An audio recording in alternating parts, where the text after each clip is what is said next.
We have yet another episode being done today for the past podcast. If you're tuning in, I do appreciate it. If you'd like to check out any previous episodes, go to Spreaker.com/Brite Podcast. Nonetheless, let's continue the show.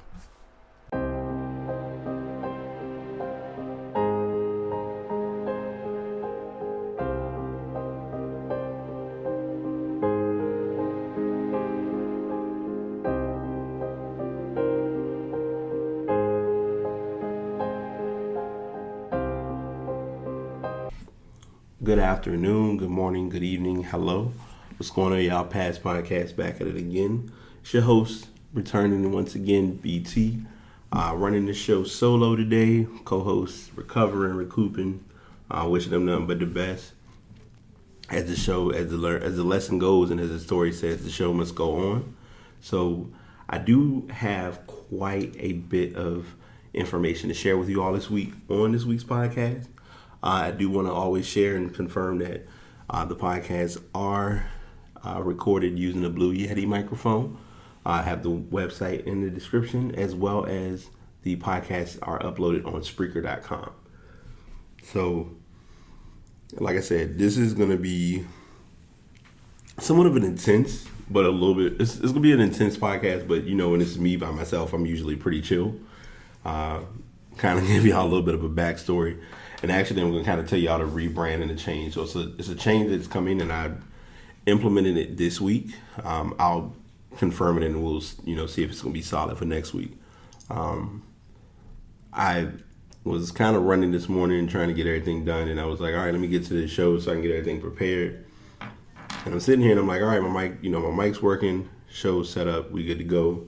Start recording, having a little bit of problems. So I'm like, all right, haven't eaten, so I bought some chips, trying to snack.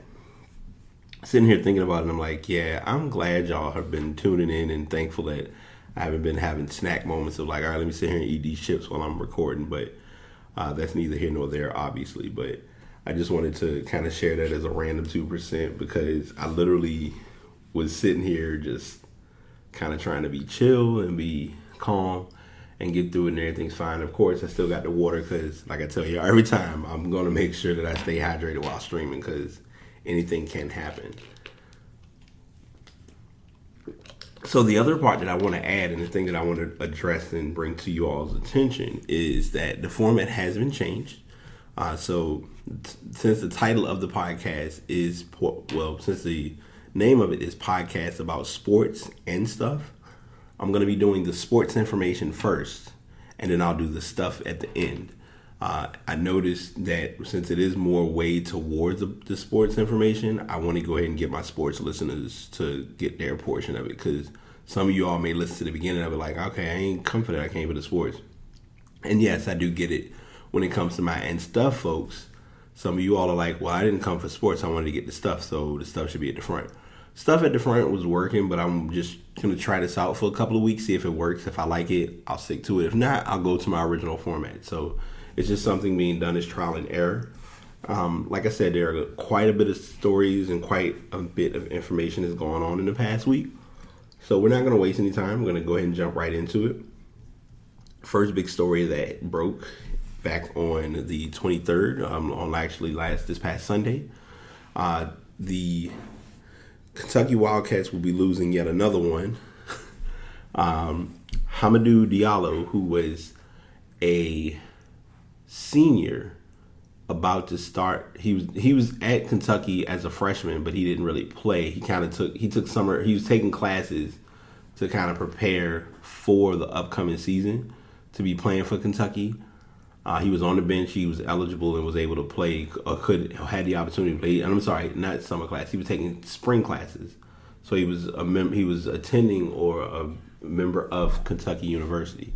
But he decided to enter the NBA draft. He's entering without an agent, which I think is a good idea because they don't really have him projected as a very high pick. He's looked at, believe it or not, as second round.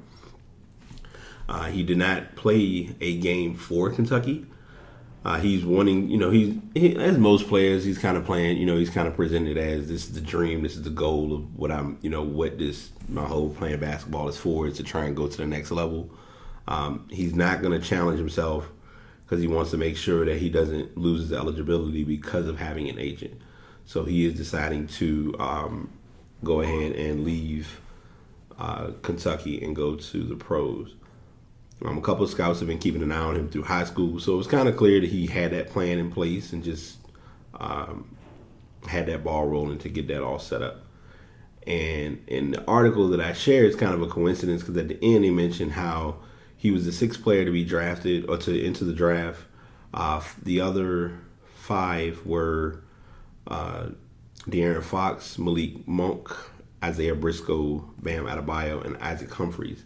At the time of this post, or at the time of this article, Bam Adebayo did not have an agent.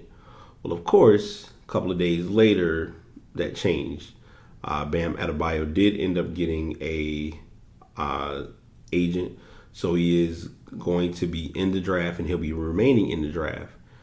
He's been projected as a late, he's like on the cusp of a lottery pick, but he's more so he'll still be like mid to late first round projection. Adebayo averaged 13 points, 8 boards, and nearly 2 blocks a game. He helped Kentucky. He was able to help Kentucky get to to the regular season championship and tournament champions. They ended up losing to North Carolina, of course, in the Elite Eight. He's, like I said, they have him projected to be 17th overall. As of right now, that's to the Bucks, but that of course can change. There hasn't been like solid announcements as to who's going to have what picks. Now, I'm sorry, let me rephrase that. For the 17th pick, those positions are locked solely based on playoff positioning.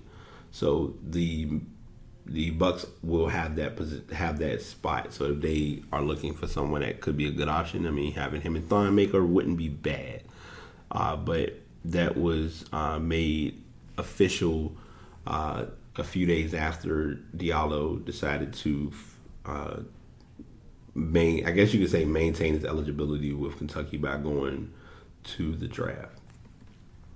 So I was kind of on the fence about doing this, and I guess I'll do it to be smart because it's only going to make sense because I kind of formatted my options, and I'm going to go ahead and revert them because it actually is a logical and more simple thing to do. Because usually I was like, well, I got all the draft story, let's go right into the NFL draft. NFL draft part of the podcast may take up quite a bit of time, but it's not going to be a bad time, I guess, if that's the best way to put it. Instead, I'm going to talk about the playoffs of the NBA. Like I said, each week I like to come back, kind of get a pulse check and feel out how did everything go, or how did it all turn out regarding the playoffs. And as of right now, all of the series are done except for the Clippers and the Jazz. It's an interesting story with that series because the Jazz beat the Clippers in Game 5, and they did a post-game interview with Chris Paul, and one of the media individuals asked Chris Paul a question regarding if they're looking to bring the series back home. And Chris Paul, being Chris Paul, he had to really think about how professional to be without ruining the reputation of himself and his brand. He politely stated, I am looking to get back home. First thing he said was, well, what kind of question is that? Like, you want me to say, no, I want us to lose when we go to Utah, and that way the series will be over. Of course I want us to win so we can come back and play. And oddly enough, they did win Game 6, so we are going to a Game 7. Game 7 will be played tomorrow, and a unique coincidence is Game 1 between Boston and Washington will be played on that Sunday as well. And to wrap up a couple of the other series, Golden State went ahead and swept Portland. We talked about that on last week's podcast. Despite Russell Westbrook's heroics, he brought it. He put it literally blood, sweat, and tears. He brought his best game. But the Rockets were too much. And when it came to the Spurs and Grizzlies, Spurs were able to finish that out in 6. I have a friend of mine who I'm friends with on Facebook that has been having this conversation with me about the Spurs and Rockets series. He feels as though the Spurs are going to sweep the Rockets. I found it to be funny, even though it's a unique fact of the Spurs having a better history with this series because they're actually ahead of them. They beat them. The Spurs beat the Rockets 3 out of the 4 games they played during the regular season. So that's going to play an important role in that series.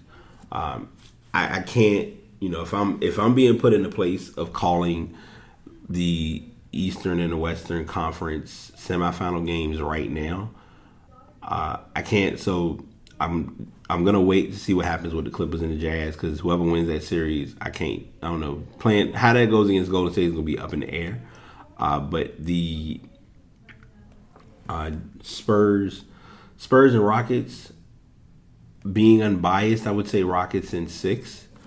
But being a realistic fan, I would say Spurs in 7, because I feel like it's gonna be a lengthy series. I see it going 6 or 7 games. With the Wizards and Boston. Boston's in a unique situation because Isaiah Thomas will be back by game 1. He did, after game 6, he did take time off. I'm not sure, they haven't made any official announcement of whether he's going to be playing game 1 with everything going on with his sister's passing. If you did miss that information, we did talk about that in last week's podcast as well. But if this is an interesting matchup, because I was talking to a friend of mine yesterday about this, where the Boston and Washington series is looked at as a quote-unquote rivalry, even though it really isn't. I really would want to say Boston is the obvious pick since they are the 1 seed, but you have to literally not disregard or acknowledge the fact that John Wall and Michael Beal is probably the deadliest backcourt you're going to see right now, or one of the deadliest backcourts. I know I talk about that all the time, and a lot of people give me a lot of grief because there's Steph Curry and Klay Thompson, and I know I leave them out of the loop. But on the East, in the Eastern Conference, I would say Beal and John Wall. Going down to the other matchup, Toronto and Cleveland. Of course, first thing you're gonna say, well, you got Kyle Lowry and DeMar DeRozan, so why are you leaving them out? My friend, again, who gave the Spurs sweeping the Rockets, stated that he feels as though Toronto's going to beat Cleveland in 7. The $1,000,000 question always comes with Cleveland. I think people get tired of saying this, but it's actually a valid way of looking at Cleveland. And that question is, are they going to turn it on when it matters? And the toughest thing about teams when it comes to playing in the playoffs is you shouldn't be playing a game looking to turn on a switch. You should be looking to play a game to finish out a team. And with Cleveland, what has always been a benefit to them is resting. And a lot of people look at it and always get mad when it gets down to like the last 4 or 5 games and players don't play. But they're resting because it's like, look, we reserved our seed or our playoff seeding. We're trying to keep players healthy to make it into the playoffs and not have them miss X number of games for whatever personal reason. So I don't know how I really want to accurately call this series. I'm going to say Cleveland will win.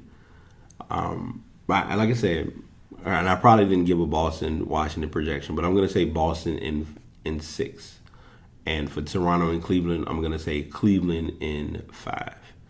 Because for whatever reason, Toronto looks like they always seem to find these weird ways of disappearing when the games matter most. So going into a bit of our NFL stories for the day. The NFL, if a lot of you have or have not heard or may not know, if you've been under a rock or you don't care to watch football or don't keep up with football, there has been an NFL draft going on this weekend. And it actually started on Monday. Let's start over again. There was an NFL draft that actually started on Thursday night. They, ESPN. And before I continue, ESPN has a unique story that I'll be going into later for our Ass of the Week, and I'll explain that later on when we get to that point. But the NFL draft started on Thursday night at 8 p.m. They do what they call the primetime draft. So they start at 8 on Friday night. 8 at Thursday.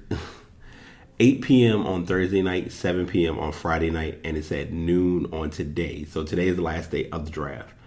And I have to be the first to admit, from what I've seen so far, and looking at, and I'm going to go ahead and do this the right way because, like I said, I'm satisfied, but I'm not going to say I'm satisfied. It's tough, but I got to be who I am. Like I said, my co-host who joins me on the podcast, he's an Atlanta fan.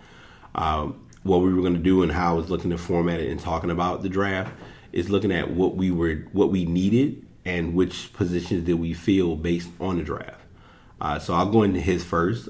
His team, as you all may or may not know or don't remember, he is a Falcons fan. So his positions, the teams that they needed, the positions needed for his team were offensive line, defensive line, cornerback, and linebacker, and safety. I'm sorry.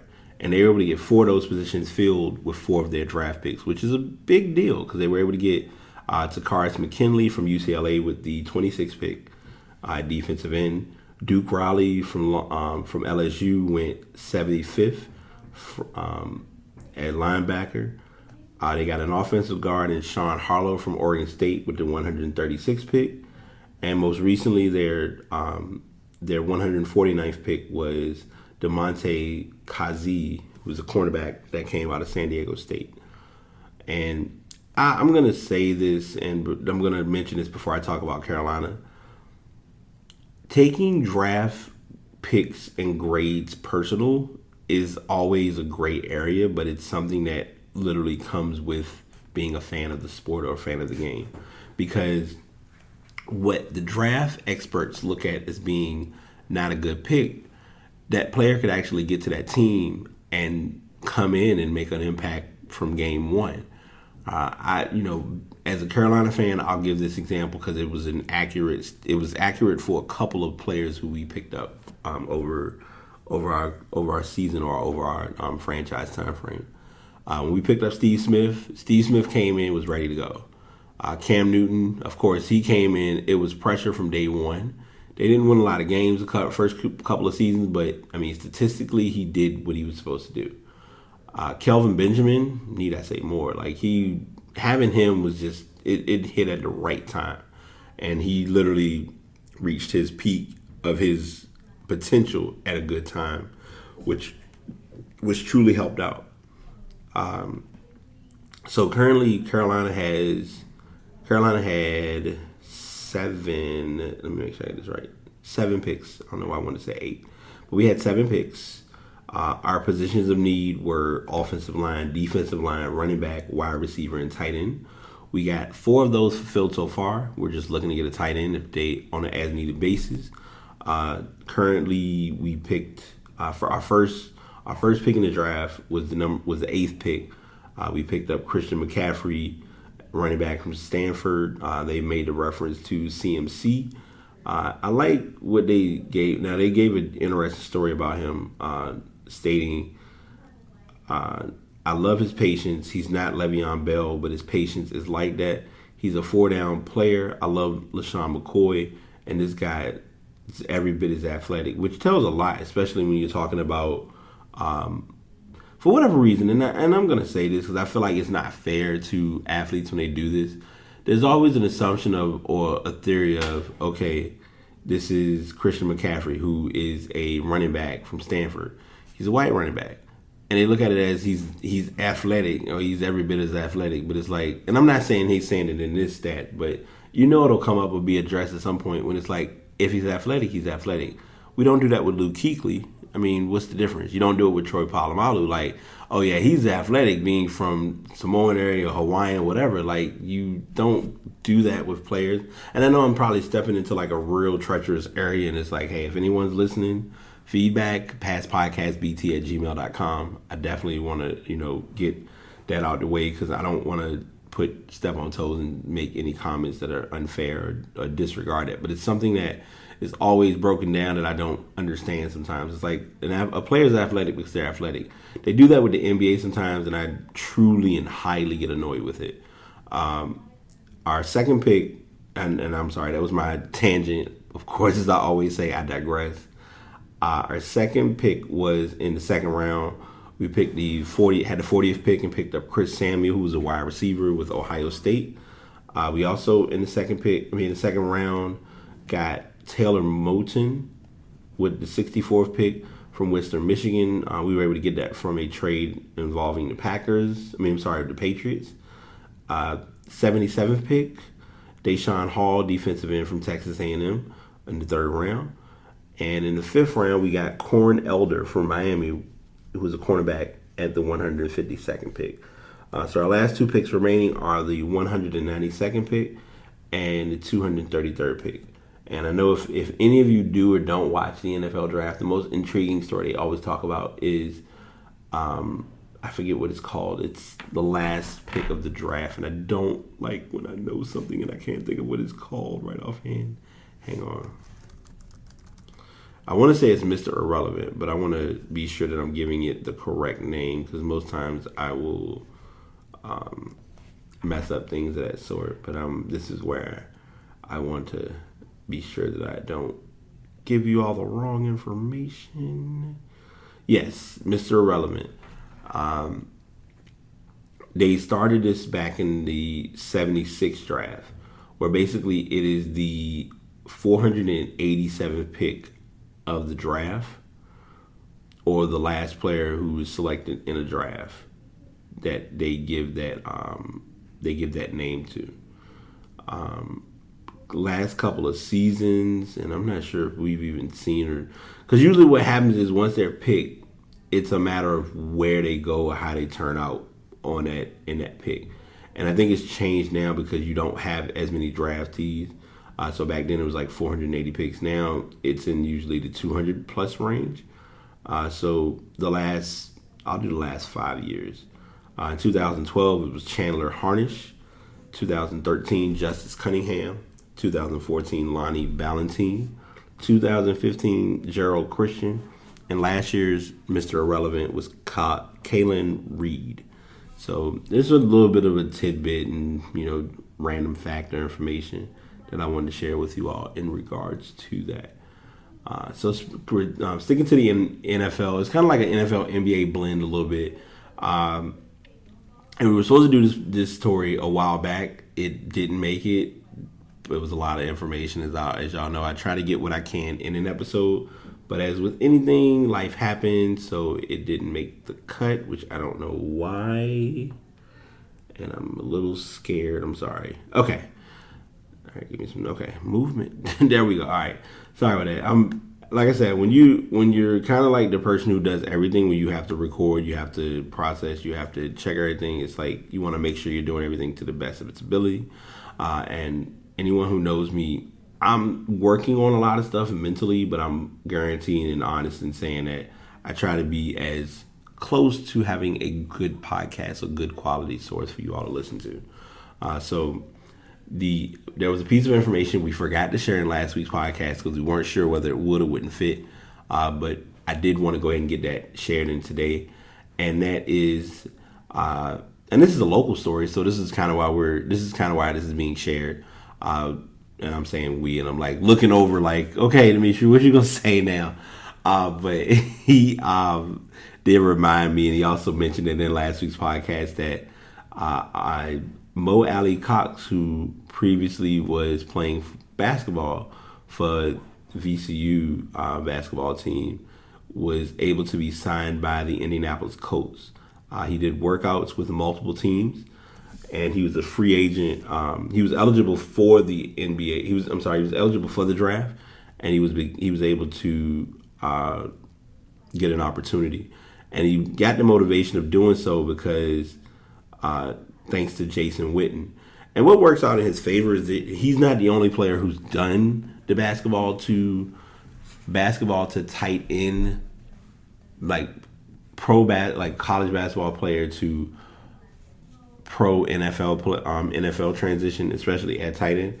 Previous players who have done so were Antonio Gates, Jimmy Graham, Julius Thomas.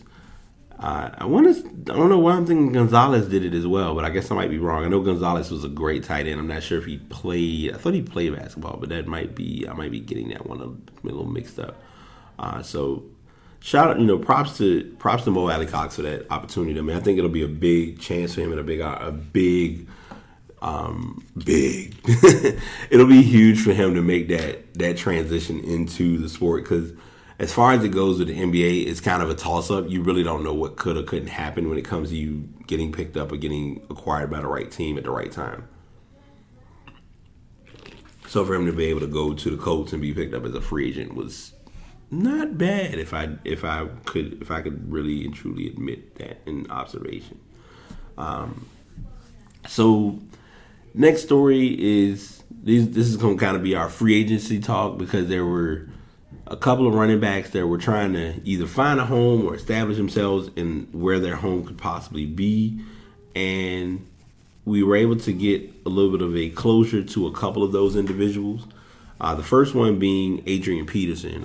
He was kind of looking around. He'd spent 10 years with the Vikings, and he decided to kind of look to see where a new home could be that he could possibly win and get a Super Bowl or get, to that next level. And I'm going to go ahead and utilize my sports group guys. So if you all listen to this podcast, I would love for you all to just let me have it as to how fair and balanced that I'm going to go with you all on this. But he was picked up, or he was able to sign a 2-year deal, if I can recall this correctly. Yeah, he signed a 2-year deal that's worth $7 million. He agreed to getting paid $3.5 guaranteed at signing, which will include $1 million guaranteed for the following $1 million guaranteed salary in 2017, and $2.5 million signing bonus. The maximum incentive package is 8.25, and whatever incentives that reach the goal, which means if you make any accolades or any credibility, that gives you extra bonuses and things of that sort to earn towards. But he's going to be playing for the New Orleans Saints. The New Orleans Saints are in a weird place with this. This looked like it could, and when I saw it, I looked at it and I was like, oh, that could be a good move. But then it's also looking at what New Orleans needs and how he will fit into their needs. So that's meaning if you look at, we'll speak hypothetically. Let's look at needing, with Drew Brees needing someone to block for him. Will Peterson be able to block good enough, or does the New Orleans Saints have the proper O-line to handle setting him up for a screen or setting him up to run the ball? Like, can they hold the line good enough to not get him tackled in the backfield? Like, there are a lot of things that goes into the type of running backs. And with him, the type of running back that Peterson is a power running back, but, he kind of churns for extra yardage. So it was brought up and it was addressed that on paper it doesn't look like it's the best move. But, as football says and as the term goes, is any given Sunday, he could get there and actually might have a pretty solid season. You never know. You really can't pinpoint or say how the season may or may not go for him being there. Now, before I continue, I have 2 stories that I want to add personally. I will possibly make information or links about them, but I'm going to go ahead and throw these as my wild cards because I'm doing it. This episode is a little quicker than I expected, so it's a little new for me. But which one do I want to do first? Well, I'm sorry. Matter of fact, the other story I can't do yet because that's part of the stuff. So I guess I will note to remember to say something about that in the end stuff part because it is not what I'm going to do to ruin that moment. Yeah, I'm that person who take notes because I forget stuff because Pop is not as young as he used to be. Papa was a Rolling Stone. But the Ball brothers have struck again. And this time, and Dad could have easily been our weekly ass of the week. But like I said, and you may have heard it mentioned earlier, we have a different recipient of that award who's a network, which we'll go into in a moment. Later on. But LeVar Ball, thanks to his poor use of communication, was able to ruin his opportunity of his oldest son, Lonzo Ball, getting a chance to be picked up by any big names. There are a couple of shooters, and I'm sorry, I know I'm like white noise in this part of the podcast, but I'm just gonna say it anyway because it's what needed to be said. Nike, Adidas, and Under Armour don't want to touch Lonzo Ball with a 10-foot pole because his dad has made it presented like they can build they're going to be their own brand. They'll have their own shoe, and they're going to do the most phenomenal things when it comes to sports. Okay, problem is, and I am probably going to get in trouble for saying this, but it's okay. LeVar Ball's Baller Brand website is the most horrible piece of trash I've ever seen online. And the only reason I say that is because I have friends who sell apparel, sell shirts, merchandise, whatever you want to call it. Never in my life have I seen anyone who has shirts sell on their website for $50, a t-shirt. No. That's just, I can't take that. I can't take you serious. But it's there, it's proven. If you want to look it up yourself, you go search for Big Baller Brand, you'll see it, and you'll then be able to believe what I still have yet to process. Because I still think it's a flaw, a fluke, or it's something wrong with the system or something. I don't know. But I just I can't put that together. I'm sorry I wedged that story in, but I want to make sure that I mention it before getting to next week, because we may have next week's podcast might have a little bit more information lined up to discuss or talk about, but I didn't want to leave that one out of the loop. So this story, any of my Raiders fans, y'all will love this story because it literally happened within an instant, and I think it was just a matter of getting everything finalized. Marshawn Lynch is officially a member of, as they're located now, the Oakland Raiders. He also signed a 2-year contract. Seattle was able to trade him away. It involved a couple of picks for next year. Let's see if we can give you some of that information. Lynch was the contract. So his contract deal was base $9 million with a max value of $16.5. I want to see how did this trade work. They were able to trade late picks in the 2018 draft, and Seattle gets Oakland's 5th round pick in exchange for Lynch and the Seahawks 6th round pick. So those are the draft picks involved. They mainly, because with the story coming up, I mean, the Lynch story, Marshawn Lynch's story was interesting because last year at the end of the season, after the Super Bowl debacle, and then the following year they didn't really make it, he kind of was just like, I think his passion just was not there with Seattle. Like, he had gave Seattle everything. But he's now, he was like, I'm ready for change. So he, stated he's going to retire. He took that year to kind of chill. He was still on Seattle's payroll. Did other little businesses and ventures and things of that sort.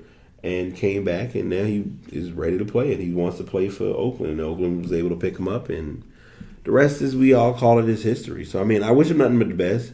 Oakland had a pretty solid season last year, so for them to be able to pull off what they did and have another tool and another piece in place to get. When I say technology does not like me, technology does not like me. I swear. I literally was sitting here and I'm like, let me check something real quick. While I'm sitting here recording, I look and something happened that shouldn't happen, but it did. So I am almost not even sure what was or wasn't recorded just now. And I'm like very distraught. Well, actually, okay. All right, I know what it is. So I was giving you all the Marshawn Lynch story because I briefly listened to the end of the recording and it clipped. So I apologize for that. But I'm kind of going to cliff note the last few stories, so it's not like I'm leaving them out, but I don't want them to be disregarded as part of the podcast. I'm sitting there like, while I was doing this, I'm like, why are the numbers increasing, but the bar isn't moving? Guess that's telling me a sign, and I know what I'm going to do, so I need to do that on my own time. But the story that was clipped was Marshawn Lynch going back to Oakland. I'm sorry, not going back, but Marshawn Lynch going to Oakland. He was traded from Seattle along with one of their lower picks for next year for one of the lower picks for Oakland to be able to get that deal pulled off. and everyone's happy, and we can just kind of go on our separate ways, and everything's good. So one of the stories that I did address for the sports side is the last story I had was. I guess it's good that I did this because the other story I was giving like a story in the midst of the story and it just kind of went south, but that happens in life, I guess. Dale Earnhardt made a decision to retire from NASCAR, and he's going to make that decision. It's going to happen at the end of this year. He did so mainly due to being out for quite a few. He missed, he had a lot of health concerns, causing him to miss majority of nearly half of the of last season's racing.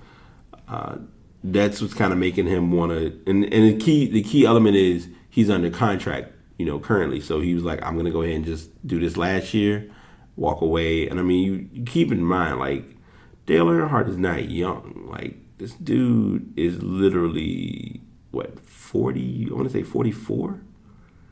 He's been in the game for a minute. If I'm thinking of it correctly, hang on. I'm sorry, I missed about 2 years. I knew I had the numbers right. Yeah, he's 40. So he's 42. You gotta just know when it's time to go. Like, I'll state this as a scenario to kind of blend into it and then continue with the podcast. Jordan, a lot of people gave Jordan a hard time about his decision to leave the game the way he did, and he didn't leave on top, or he left from the Jazz and then he decided to come back and play for the Wizards, and he was just washed up and out of shape. Well, the joy and the beauty of being a basketball player or being an athlete is, if you want to leave how you want to leave, it's your choice. With him playing for the Wizards or not playing for the Wizards, it didn't affect his legacy. It didn't affect his brand. He still has shoes coming out. NASCAR is a similar instance. Like, Dale Earnhardt will always, he has fans that support him and have kept up with him from the time he started racing. I always know him because literally his father was, that was that dude. Like, it won't even no question about how he held it down as far as from the business perspective. Sometimes I think it's forgotten or it's lost in transition, and that's just it was. I ain't gonna say it's not fair to him, but it's the reality of the world, I guess you can call it. And I'm sorry, I had another story up, but then when everything happened, I was like, usually once I'm finished the story, most of y'all probably may or may not notice. But once the story is done, I close it and go to the next story. So the end. So now, I'm sorry. So let me go ahead and do. At some point, I'm gonna catch all of the I'm sorries and like keep a counter of how many I've done. But that section is the sports section of the podcast. So if you were here for the sports, I appreciate your time. I appreciate you tuning in. If you want more information, please continue listening. I'm going to talk about a couple of stuff, some things that are going on. This is the end stuff that I was referring to earlier as we go through the change. So the first story that I wanted to address and bring up is that Arianna Huffington, who was the editor-in-chief of the Huffington Post, is actually satisfied and actually okay with the change in the rebrand of Huffington Post, or HuffPost as it's called now. HuffPost went through a rebrand stage. A lot of people don't realize HuffPost has gone through quite a few, I would call them facelifts, but that's not really a good term for personal reasons. Not for me, but just things that I know about.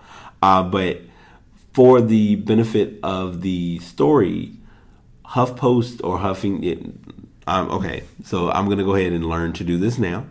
HuffPost has gone through it's quite a fair share of changes for its brand. When it was initially out, it had the green, and I'm looking at it now, it had the green H.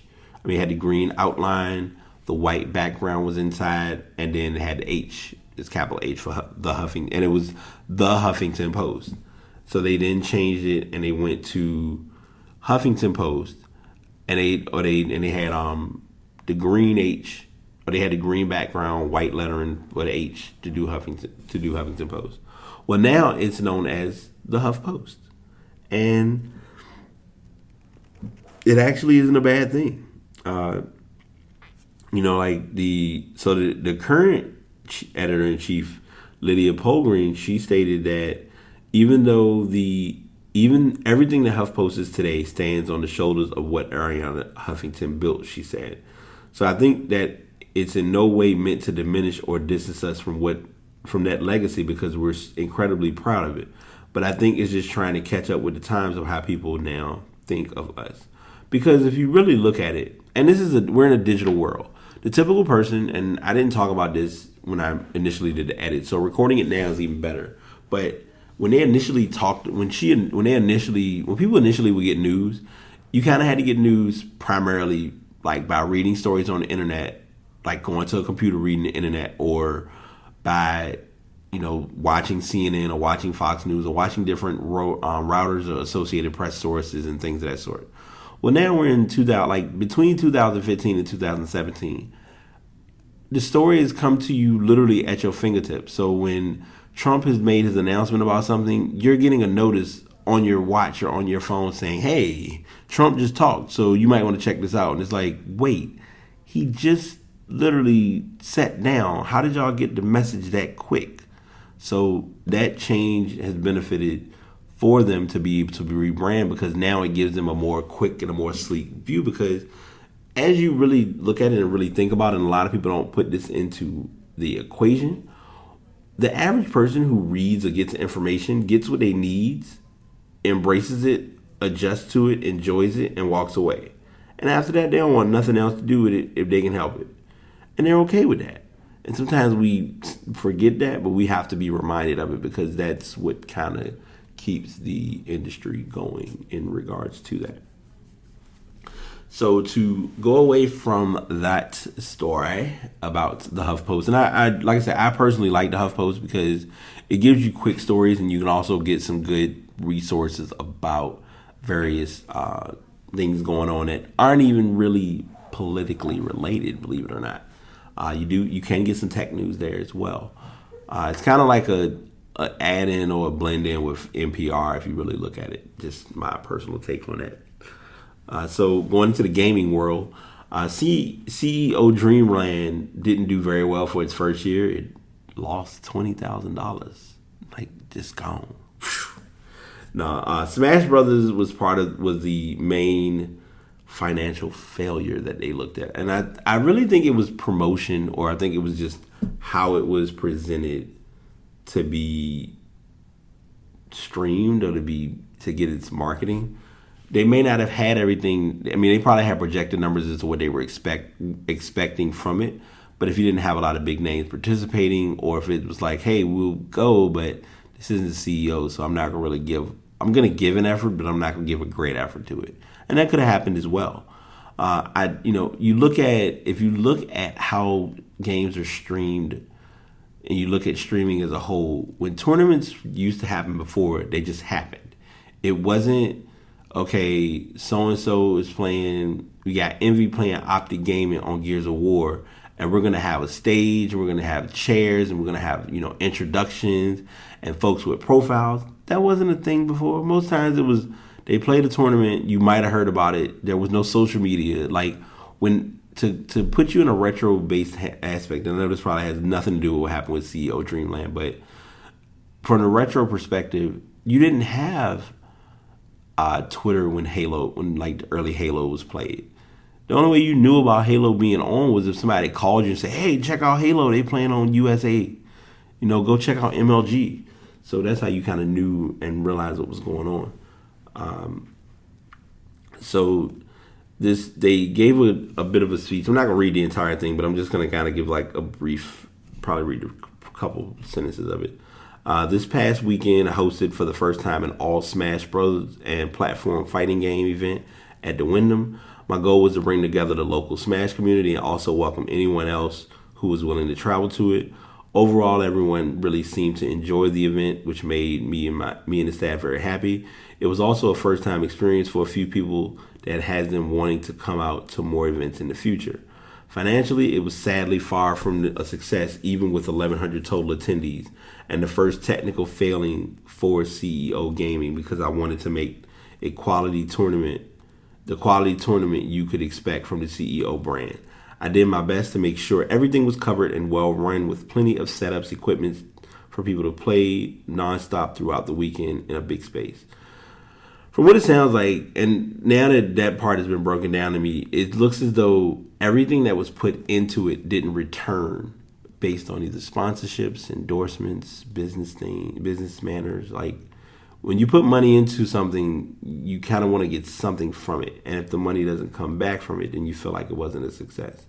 When in reality, it may not have been that it was a failure after all. It could have been just a lesson, a learning curve in a sense. So that was that unique scenario that occurred.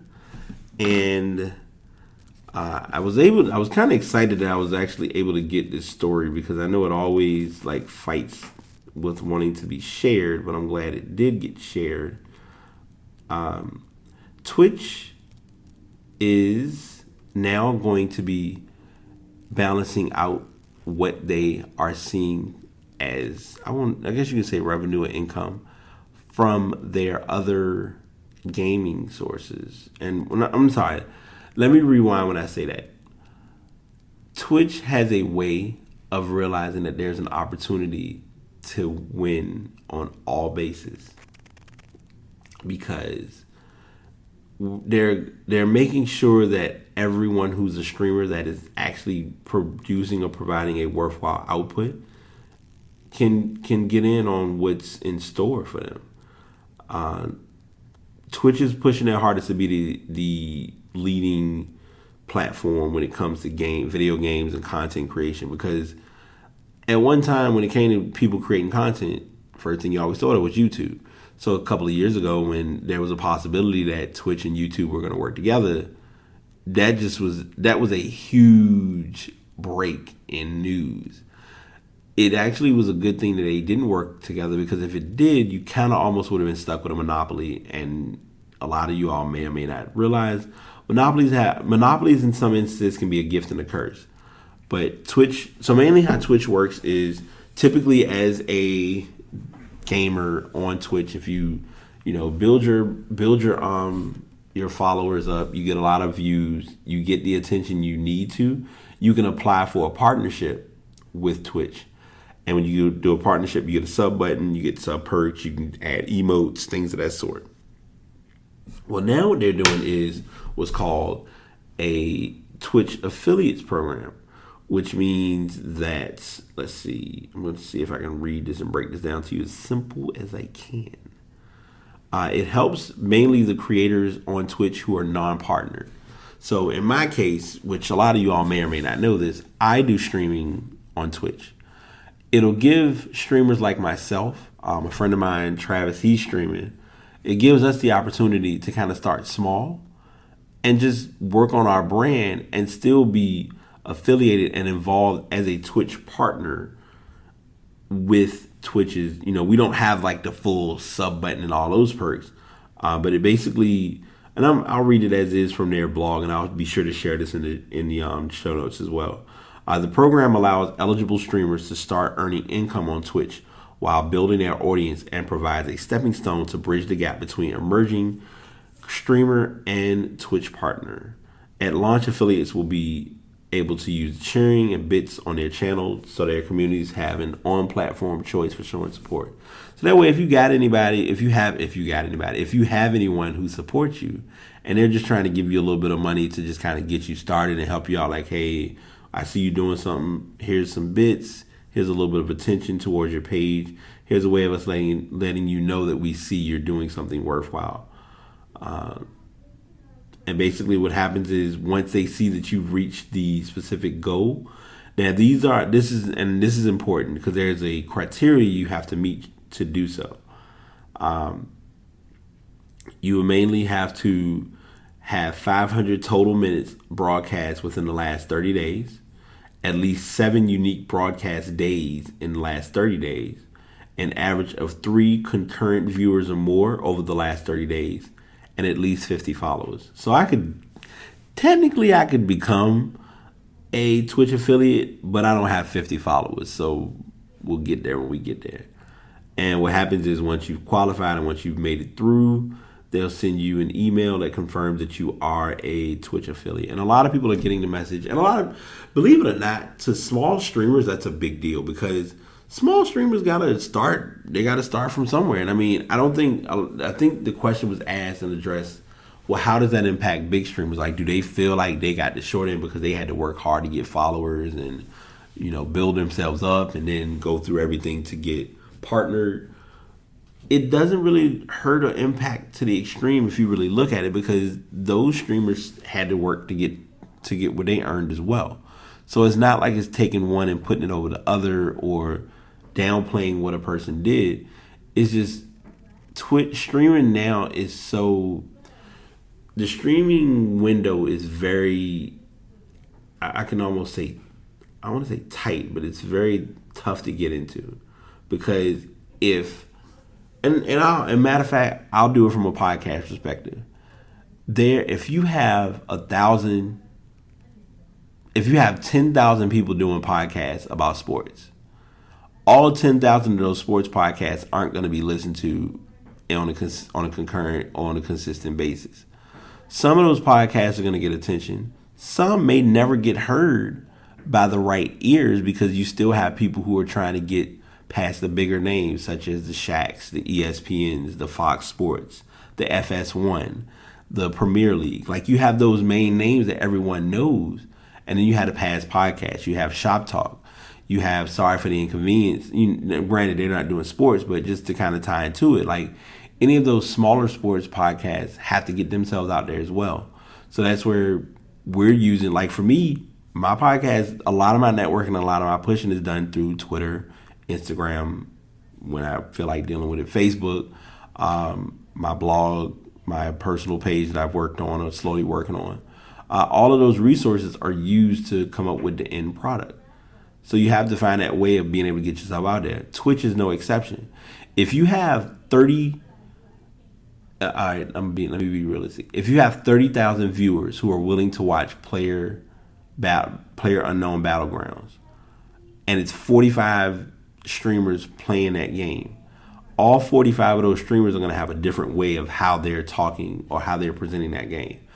Because you have, for every streamer who's interactive, aggressive, intense in their streaming, you have those streamers who are, I'm online, I just want to stream, I like streaming, I have my mic, I have my camera, and I'm just going to chill and talk. I mean, I was telling my friend today, Travis, about his, I don't know why I got him doing podcasts, but about his stream, where doing streaming can seem hard, but it's simple once you know what you're doing, because basically all you're realistically doing is taking something you do every day and adding another component to it to give you attention and make people know, hey, here's what I do and here's why you should check me out. Same with podcasting. If I sit and I'm having an everyday conversation about artists like Mary J. Blige, Anderson .Paak, Stevie Wonder, Harold Melvin and the Blue Notes, if I'm talking about those artists, then talking about them should be easy, whether I'm talking about it by myself or if I'm talking about it in a podcast like I do now. So that's what makes podcasting so simple for me. Like, most times I'm talking, and I mean, I guess it's crazy. It's like you're talking to yourself, and like in this case, with it being me by myself, it's like I'm talking to myself, but I'm talking to you all. So it's like I'm looking in a room and I'm just looking around, but it's like I'm doing a speech, and I'm just kind of chill and just saying, hey, y'all are here. You just don't realize you're here. Like, I'm standing in front of you all giving a long message. And I know there was like a long and aggressive tangent in that whole presentation, but I hope you all got the point of what I was saying. Twitch, the affiliate program is going to be big, especially to help the small streamers kind of get their feet wet and get off the ground what they're working on. So we have 2 more stories, and we'll be closing out this week's podcast. And I appreciate everyone for tuning in, because I know I can go a little bit. I can be a little long winded at times, but as it is, that's how this podcast goes because that's what I want to do, and that's why I have my own podcast to do that. No, I'm just kidding. So this week's artist spotlight. I've been in limbo with how I want to do this because I feel like Ask the Week should always be last because that's just it just makes sense. Artist spotlight I may still keep at the beginning, but I'm going to do artist spotlight now. Today's artist spotlight, believe it or not, I was indifferent about figuring out who to do as an artist spotlight because I know normally I'm always giving y'all old school artists, and I'm like, Brian, these people don't even know who Whitney Houston is, what Bobby Brown did, what New Edition did, Troop, SWV. Give them somebody they may know or may be able to relate to. So I'm doing that today. Today's artist, and I actually bang with him thanks to NPR Tiny Desk, is Anderson .Paak. He was born in Oxnard, California in 1986. He has a couple of sisters. He has 3 siblings. 2 are older and 1 is younger. He's been in the industry since 2011. He did quite a fair share of albums. He's been producing cover art for a lot of different artists, remaking Black blues, or remaking their various songs by Black blues and R&B singers. He had a couple of hit singles so his albums that he released were, he did some albums with Whatever at Fike in 2010, Drugs in 2014, Miss Right in 2014. He did a few songs on his second album in January of last year. His second album was called Malibu. And I'm sorry, let me make sure I'm giving these right because his first album, so in October 28th of 2014, he made his first album. It was called Venice. And that was, he was on the Steel Wool. He was known, his initial name was Anderson .Paak on Steel Wool and OBE. He had previous albums that were named Breezy Lovejoy. The album itself included those songs I mentioned, Whatever at Fight, Drugs, Miss Right. He worked on his second album, which many of you may know as Malibu, and it had the songs Am I Wrong, Room in Here, Come Down. Come Down is the one that I'm always going to think of with him because he literally this is when he went on Tiny Desk, and he did a routine for this song, and I just was like, yeah, I can sit and listen to him all day. He's 5'9". His net worth is estimated at $600,000. So he's done pretty good with his, how he's gotten himself out there. Branding wise, he has nearly 70,000 followers on Twitter. He maintains his social medias, the main 3, Facebook, Instagram, and Twitter. He was married. He it was nullified from his second marriage. He has a 5-year-old son named Sol Rashid. He was homeless back in 2011. He's gone to world tour. He's gone on world tour, promoting his songs, which world tours make a lot of an impact on a artist's career and their future.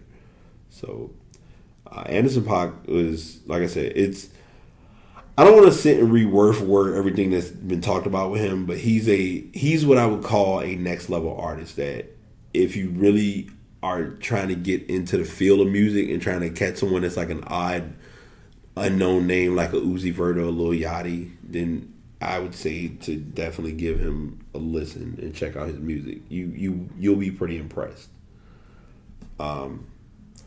So I can't believe that I'm doing this as the ass of the week. I mean, I can, but I can't. So I'm gonna name a couple of names, and I'm just gonna go right into this story. Chad Ford, Alan Bestwick, Mark Stein, which I still cannot believe, Henry Abbott. Let's see, Sean Asale, Mark May, Doug McIntyre, Britt McHenry, Jeff Briggs, Steve Dellison, David Lombardi, Andy Katz, which I'm still surprised by. Jim Capel, Dallas Braden, Raul Ibanez, Doug Glanville. The names go on and on. Doug Padilla, Max Olson, Jane McManus, David Ching, Jason Stark, wow, Brian Bennett, Trent Dilfer, Ted Miller, Jay Crawford, I believe I mentioned, if I didn't mention it earlier, Jay Crawford, Melissa Isaacson, Calvin Watkins, Lynn Elmore. I know y'all probably like, why are you naming all these people? Ashley Fox. These are all individuals who were released from ESPN. So Deadspin has, and I'm gonna make this a 2-for-1 because the Deadspin article just kind of says, with phone calls and meetings beginning informing some ESPN employees that they've been laid off, word will slowly trickle out all day long about who they are. There will be plenty of names you've heard of as ESPN reorients their daily lineup shows and their online videos to match. Long story short, ESPN decided to do some layoffs. The struggling industry decides the best way to make the change is to get rid of any on-air talent that isn't really beneficial to have. So they're trying to cut their prices down. A couple of stories ago, I mentioned a similar situation as far as with Huffington Post. Now, I may not have mentioned it in this one because I know that it was a clip that happened, so if I didn't catch it, then I'm going to say it now. Huffington Post is a good source, or I'm sorry, let me go back. HuffPost is a good source to have when it comes to you getting stories because they get stories from other places that usually once they have the story solidified, they can go out and present that story as their story, but not pull from who the story came from. Thanks to CNN Money, we have this story about da da da da. So ESPN really gets most of the stories on their own, but ESPN is kind of in a tough competition. Not even with Fox Sports anymore. Bleacher Report has kind of been. Bleacher Report is my sports go-to. If I need to know what's going on in sports, I can literally get the stories on Bleacher Report in 2 seconds, and I'm good to go. So to be able to be in that place with sports and not have to wait as long, I wouldn't change it for the world. Now, with that being said, because of technology being the way it is, and because of how accessible news is, ESPN has to make this change, or ESPN had to make this change, because now most of our typical listeners are digital. I mean, most things we get are digital based, and you have to be able to know that. If you are under a rock or don't realize the importance of how that plays into it, then you're missing the mark. And they stated perfectly here with that. And New York Times, they threw some shots, but they threw them for the right reasons. So, I mean, I guess as with anything, you can't be mad. It is what it is. ESPN was wrapped in Teflon for many years, but big payouts for rights fees plus significant losses in their subscriber base, which they really lost. A lot of people don't subscribe to ESPN. ESPN, the magazine, is not really known. No one, if anyone's getting a magazine, send it to me digital. I don't want a physical copy, which I logically would not fight them for. I'm like, I don't want a physical copy of a magazine if I can read it on my tablet, on my phone, or on a computer. Losses in their subscriber base were like punches to the gut and head. And now the company is trying to make sure they are strong enough to fight in the future. They've decided one way to do this is to change their approach to content and rely more heavily on digital. This has enabled them to let go of a big chunk of their talent base. And that's a very valid statement. And this isn't the first time they've done this. They did this in October of 2015. They let go 300 folks. And it was people we didn't know because it was everyone who was behind the scenes. We said this yesterday when we were hanging out. And I will say this now because I can be honest in saying so. You know, rest in peace, Stuart Scott. I mean, we lost a legend when it comes to ESPN. But if he was still here, either he would be one fighting for those guys and girls who would like go, or number two, he would be literally like if they was even let him go. You think ESPN? You think fans wouldn't be taking trips to Connecticut? Like, excuse me, why is he being let go? What did he do? Rachel Nichols. It was a lot. It's different. There are quite a few faces that are like Michelle Beadle. I have no knock against Michelle Beadle, but I don't really get too much into her. Max was kind of a fill-in for Skip. There was a lot of frustration, and this is to be petty. A lot of people are wondering why didn't they let Stephen A. Smith go, and people are uneducated because they don't understand the concept of ESPN or sports. Why would you let go of someone that's giving you ratings? Right now, they're trying to pull ratings from any source that they can. When ESPN revamped and took Michael Smith and I can't think of her name. I don't know why I want to call her Michelle Beadle because that is not her name. And Jamel Hill. Sorry, Jamel. Don't take it personal. When they took Michael Smith and Jamel Hill off of His and Hers, like the His and Hers podcast, I need to check and see if it's still running. But that was a podcast that was actually pretty decent. It was a kind of off the record, off the cuff, just we talking about sports, but not really talking about sports, just killing time. So to take them and pull them from that instance or in that scenario and put them in the Sports Center queue at 6:00. It's prime time. It's like, all right, it's 6 p.m. Everybody just got off work on the East Coast, so we got something that they can check out. And then two, we're targeting our West Coast audience that gets off. If it's at 3 o'clock, you got some people who can kind of catch it on the fly and get a show here and there. TV now isn't as big as TV used to be 10, 15 years ago. TV benefits us for major events, World Series, NFL playoffs, Super Bowl, NBA playoffs, NBA Finals, March Madness, State of the Union. Like big things that happen, we want to know. Like award shows. And I'm not putting anything down against shows such as Empire, your Ratchet, Love and Hip Hop, Basketball. Those shows are okay, but they're space fillers. Like if those shows weren't on TV, we would be watching something else. And I think people sometimes forget that because they look at it like, well, I got this show, this is my favorite show.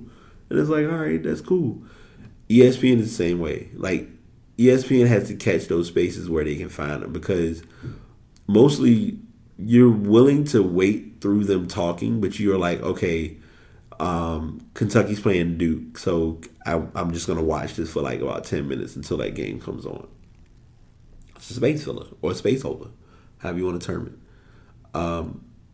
I don't really know if I like, and I feel like the bad guy for addressing it this way, but it's just how I see it. ESPN knows something that we really don't know if they're doing this type of a layoff, especially to let this many faces off at one time. But they got ass of the week for this week because it was just like a huge layoff. It wasn't their first because they did this in 2013, in October 2013. But this one is just like out of nowhere. I mean, it won't just that they was dropping names. Like the last one, they were dropping behind the scenes folks. So I'm like, okay, whatever. You want to save money, you want to cut costs, do what you got to do. But this time around, you cutting Mark May, you cutting your big names, like people who we actually were able to relate to. And you just kind of making them feel like, I ain't gonna say you gave them any pity, but you're just kind of saying, all right, well, we appreciate your time. We'll give you this little severance package and send you on your way. And it just makes it tough because now all those All of those individuals have to now find a new job. And first thing you're thinking is, I was at one of the best companies in sports. If you really know ESPN, and I'm going to say this and then I'm going to close out. Anyone that knows ESPN has always known them for their original naming. If you don't know what that is, I'm going to go ahead and educate y'all on that as we close out today. ESPN was always defined as the worldwide leader in sports. Well, thanks to podcasts like me, no, I was kidding. Because now there are so many leaders and so many individuals who are coming at sports with different angles, they're not really the worldwide leader in sports anymore. And that's something that really makes you think and really makes you reflect on quite a bit. Because you look at, like I mentioned before, having a business or a company like Bleacher Report, who a couple of years ago literally was known as Team Stream, kind of just, they got their mark on TNT. They talked about it a little bit. Yeah, you can check out Team Stream. You can go ahead and, download the app and you can get your sports stories. A lot of people didn't pay it any attention back then. Now here it is. We're about 3 or 4 years later, and most people, that's their go-to source for news. In our sports group, that's where most of us get our information from. If we don't see a normal link that doesn't look like Bleacher Report, Fox Sports, maybe ESPN, we're like, no, that's not a story. You just found something and it's a speculation. No, we need real stories. And before I'm going to wrap it up with this, companies are going, the companies just like, I mentioned Huffington Post. I mentioned HuffPost. I've mentioned ESPN. I mentioned CEO. Bleacher Report did a rebrand. A lot of people, I feel like this year and next year, like the next couple of years, you're going to see a lot of rebranding for good purpose. I wouldn't put it past them because I think they did already. And I'm going to check. Hang on. Yeah. To the degree they have, it'll probably happen again. But Yahoo rebranded. Yahoo was known for having a big Y and a Yahoo. Nope. All of that's gone. They literally are at square one with what they're doing. And it's, it's working for them. So it's almost the if it ain't broke, don't fix it mentality. So that's what I'm going to leave you all with today. And I know it's like a weird ending, but I'm just stating that and just sharing it to just kind of address that you have to be prepared in the event that changes occur. There are changes that I'm dealing with. A lot of people don't know, and a lot of people, it's not really their business, but it's just stuff going on. But it's when change occurs, you got to be on your toes and just have that just in case moment, in queue in the event that. So that's what I'm going to leave y'all with today. That's what I'm going to wrap up with on the podcast. I truly am humbled and thankful that you all have stayed with me through all of this. And I knew the ending was going to be a little longer than I expected. But the important thing is we got through and we are fini. But thank you all for tuning in. Podcast. Past podcast will be back again.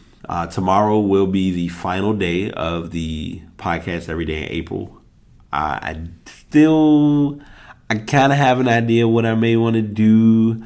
I'm not really going to show my hand on that yet, but I'm thinking of some ideas, but I'm just telling y'all now it's going to be a pretty good show. It'll be Sunday, so I'll be kind of relaxed. But thank you all for tuning in. As always, check us out. I'm on social media posting something at some point about the podcast or promoting other businesses. So be sure to be on the lookout for that. And until next time, this is the Past Podcast signing out. We've done it once again. We finished yet another episode. Appreciate everyone for tuning in. If you're not following on Twitter or on Facebook, please look up Past Podcast. That's PASS Podcast, one word. I am accepting inquiries for any topics or concerns at pastpodcastbt@gmail.com. And just continue to support. I appreciate all the support and everyone listening and tuning in.